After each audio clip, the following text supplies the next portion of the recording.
Hey gang, it's JC and this is your Daily Dose for Monday, October 11th, 2010, a cooperative venture with Mind Active in beautiful downtown Brentwood. You can watch the Daily Dose on your mobile phone. We have archives up there. We got archives down there. We got Dave's weather forecast and the audio on iTunes in the corner. We return to the airwaves 2 weeks from today, Monday, October 25th, doing the 10 a.m. to 1 p.m. show on the Big 550 KTRS. More about that in a minute. By the way, I've been just inundated, just deluged with email responses and Facebook stuff. And if you send a message, I'm trying to get back to everybody. We've got a lot of work to do getting ready for the run-up to this whole thing. But I would strongly recommend that you get on Facebook. I can keep in touch with you very, very easily there and let you know what's going on in terms of the development of the show and just little bulletins and things that are going on.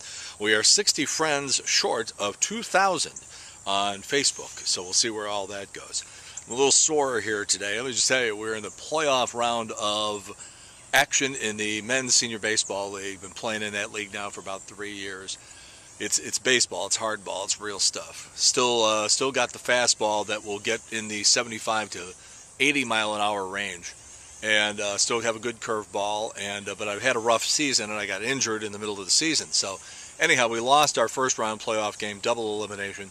Yesterday, we're facing elimination, end of the season. So we show up, and so many of our guys, are hurt because it's the over 52 league, and guys get hurt, right? And guys have families, and guys have jobs, and got to be out of town, stuff like that. That having been said, we end up with 8 guys yesterday for our final playoff game. 8 guys, and JC is pitching. So we go out there, and we're like, let's at least just go out there and have a good time. Well, unbelievably, for the first time all season, I have 2 hits and 3 RBIs. I get out there, I'm pitching. 10 strikeouts yesterday. 10 strikeouts. But we played without a right fielder and we lost 7-5. The season's over, but the 52 Sharks put on a good show yesterday.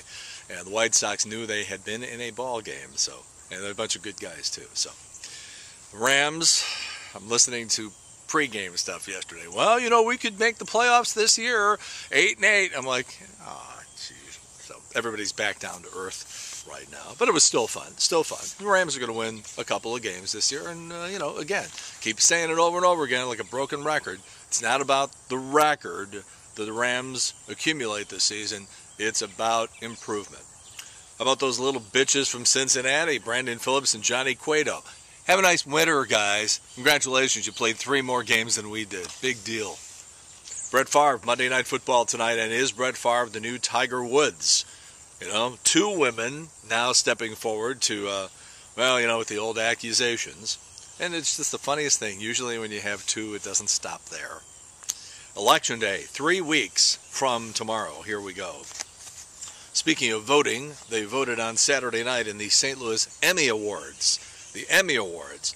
I know that because the B team was running the controls at Channel 5 on Saturday night during the ceremony, and they chopped the hell out of Saturday Night Live, coming back from commercials in the middle of sketches and stuff like that.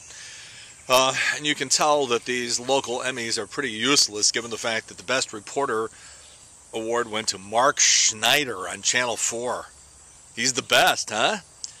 News Excellence Award went to the psycho news director at Channel 4. That's excellence, apparently.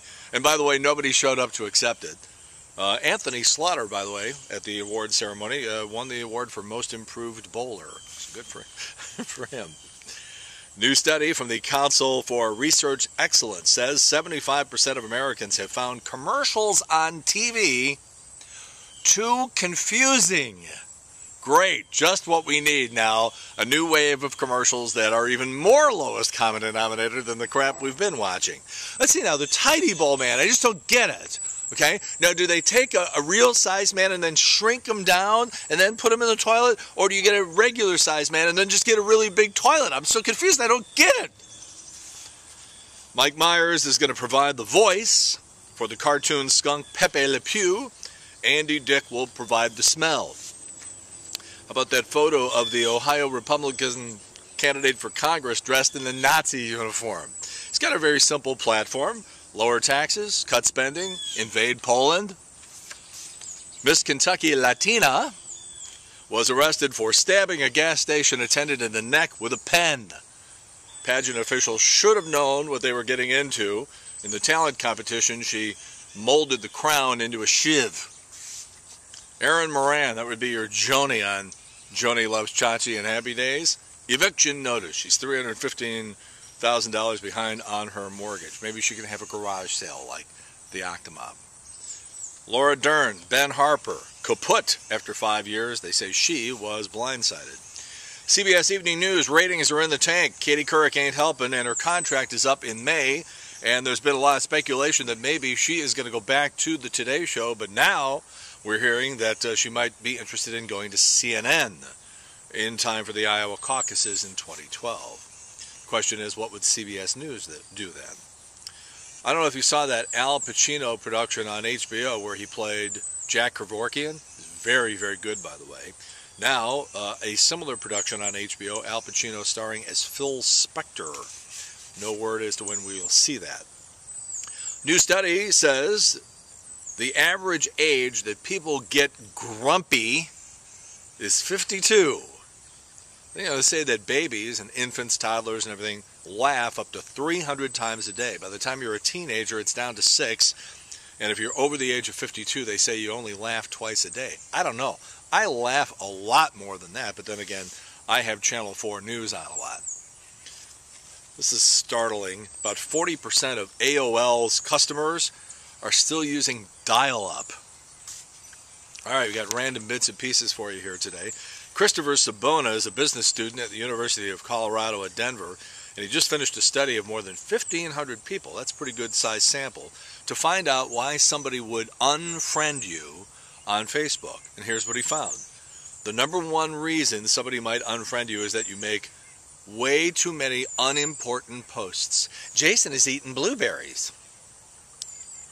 Number 2 is that you post about controversial topics like politics or religion. I think that Nixon got a raw deal. That sort of stuff. Number 3 is that you post inappropriate things like obscene or racist comments. 27% of people have unfriended someone for something that happened offline, like a breakup. Study also found that people are much less likely to unfriend you if they are the ones who initiated the contact.